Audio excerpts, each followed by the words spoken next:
Australia is grappling with severe housing prices and a glaring shortage of affordable homes. In today's Property Roast, we're roasting Australia's building industry. Why are we so goddamn slow? So today's Property Roast, we're gonna look at a company in Austin, Texas called Icon, which is this video here I'm gonna share with you, that uses 3D printing to build houses, livable, affordable houses, not in years, but months. We're talking about fast, affordable housing within months. And this company, Icon, which I'll show you the video later, has built an entire suburb just by using a 3D printer, which is by all means not a very innovative technology. We have 3D printers these days, right? They just made it ginormous, and not to make toys, but houses. Let's check out this video. Printed an entire neighborhood. All those houses were printed with those giant machines. But get this, because they're printed, people can design wild looking homes that are actually affordable to build. The company behind this is called Icon. And to build their homes, that's the company I'm talking about, Icon. They designed two state-of-the-art robots, the Vulcan and the Phoenix. Now the Phoenix is an insane feat of engineering. It's a multi-story crane that can... God, can you guys imagine that? Like a multi-story crane. So basically the plot of land, for example, you know, if you're in Sydney, Australia, you know, Western Sydney, Marsden Park, or those Leppington, Lemire area with a whole block of land, you see this truck with the crane and the 3D printer. Imagine they're just like printing houses. Like right now, with all these dodgy builders going bankrupt, imagine you don't need builders, or you might need builders to oversee that, maybe a project manager, but you don't have all these middle people in the way, you know, the laborers, the building companies that basically create multiple ABNs. Their cousins have multiple ABNs. One person goes bankrupt, then the other person takes over. All these dodgy building companies going bust at the moment because they're so bloody dodgy. Imagine all replaced by 3D printers. Like how much saving we can get from that and pass on to the end consumer. So rather than buying a house for like $1.2 million in Western Sydney, it could be like maybe $600,000. How is that going to affect the housing market in terms of supply and demand? I don't know, but that's just a thought. And lay an entire home foundation in just 24 hours. But here's where it gets wild. Icon also built... Build a house in 24 hours. Truvius, an AI architect. You just type in what kind of house you want, bedrooms, bathrooms. Wouldn't that be cool, right? You have an AI that designs the house as your architect and your builder. You don't even need the goddamn people to build it. Style, and it helps you custom build your dream home. They have hundreds of unique designs, and the customization is nearly endless. But here's why this all really matters. Companies like Icon could help solve the housing crisis.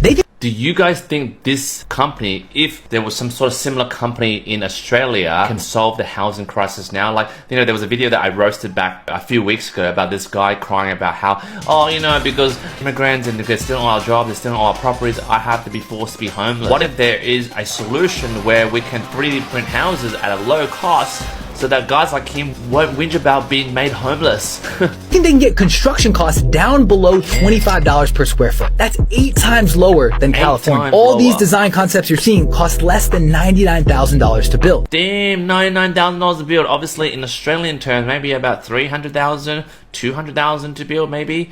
Right now, it's costing about $500,000, $600,000 to build a goddamn simple house. And one more thing, Icon's using that same 3D tech to build test structures for Mars. And not gonna lie, that is actually legit news.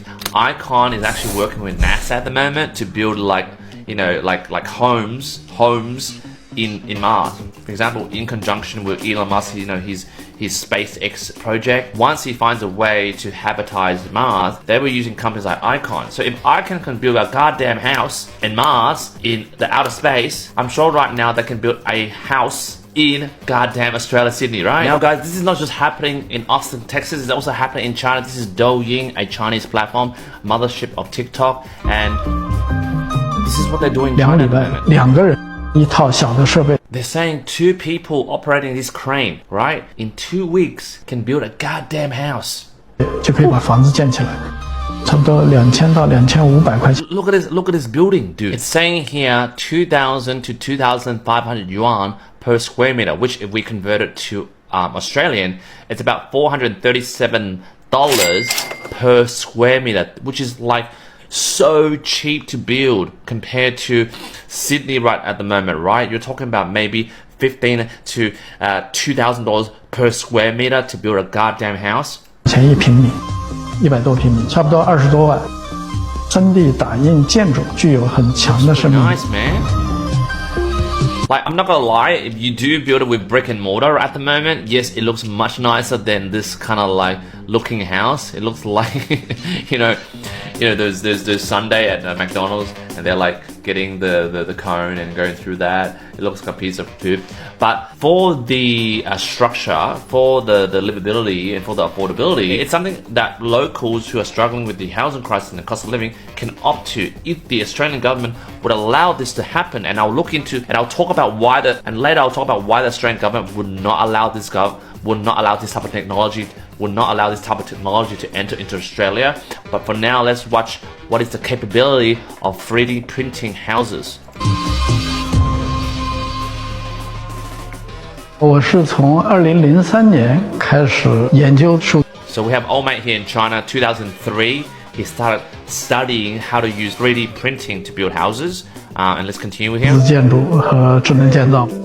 当时在国内没有一个人知道这个设计的方向，不打印， Over here is this 3D 把这个 printer 技 that 术 he 呢用来 invented. 进行实际的建造， And he's 做 built 了有 like 将近20多项实际的项目。 structures like this. Look at that.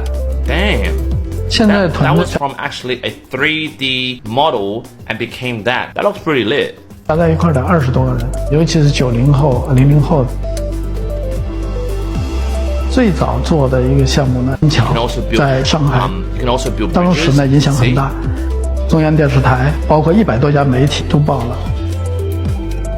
And look how many people can stand on that goddamn bridge built by 3D printing. I think about all the labor, all the people holding traffic signs, all that crap, all the people there. Obviously, we're going to address that later in terms of employment.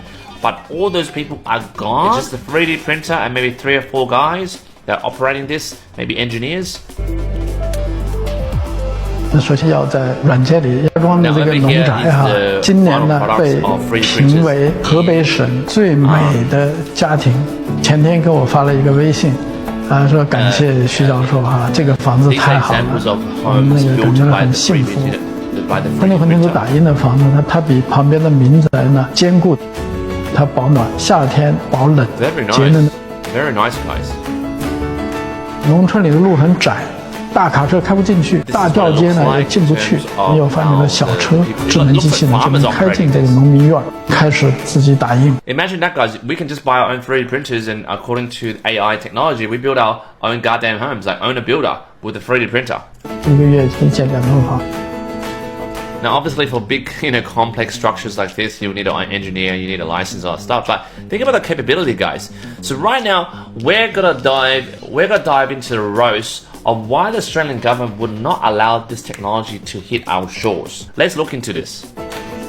Now, guys, this is my counter argument to why the Australian government will not allow such technology to come to Australia, either from the US and obviously not from China because China are communist. But like these are my reasoning, alright? Why Australia would hesitate to bring 3D printing housing technology to Australia. Now I don't have those fancy swooping and all that. I don't have a video editor that does this. I just did this on Word and you guys can read this with me. I reckon first and foremost, regulatory safety concerns. As you guys would notice that, 3D printing, has there been homes built in Australia that has 3D printing?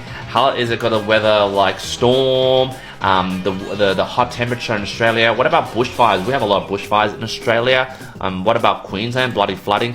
Cyclone or tornado Alfred that ripped through Queensland like about 2 weeks ago. What about that, right? Another thing is economic impact on traditional construction. There's a lot of builders at the moment getting rich mullah from, this type of industry, right? Because of the high labor costs, high material, and sometimes it might be an excuse. They might be cutting a bigger margin in between to build these homes that are selling for $1.2 to $1.5 million for unsuspecting first home buyers and first time investors. So it says it here, 8% of Australia's GDP employs about over 1.1 million Australians, according to the Australian Bureau of Statistics. So for example, the 3D printer, and then we have these people who operate these 3D printers. We have less labor, we're redefining, we're basically disrupting the whole industry with 3D printing. What is going to happen to those people? Are they going to go on strike and go, it's not fair because we're out of a job because now houses are affordable, but we now don't have a job? So obviously we're going to balance that. And then there's also initial cost and infrastructure investment. And then now I don't think this is a counter argument, especially with the government spending about 20 to 30 billion dollars in, for example, in bloody the AUKUS agreement with America to buy these goddamn shitty submarines. and plus done proposing to build all these bloody power plants that will want to explode and kill people. Like, they were spending over $100 billion on that. Why don't we use that to invest into 3D printing and affordable housing in Australia? Like, what about that, guys? And also, there's also cultural resistance and market acceptance, right? For example, me as a millennial, and those first home buyers, first time investors that use me for my service, also millennials, Gen Zs, Gen X, Gen Alphas, you know, we're open to this cultural change. But what about the boomers? What about the boomers that operate in the parliament, the cabinets, right? They're not gonna agree to this, right? Because they're rubbing shoulders with the big developments, right? The big developers, the people who sponsor through charity events their political parties. They're not gonna be happy with that, right? So the concern, and then another concern, which is the last concern, is the resale value, right? If you know a house was built by a 3D printer, how is that going to affect the resale value?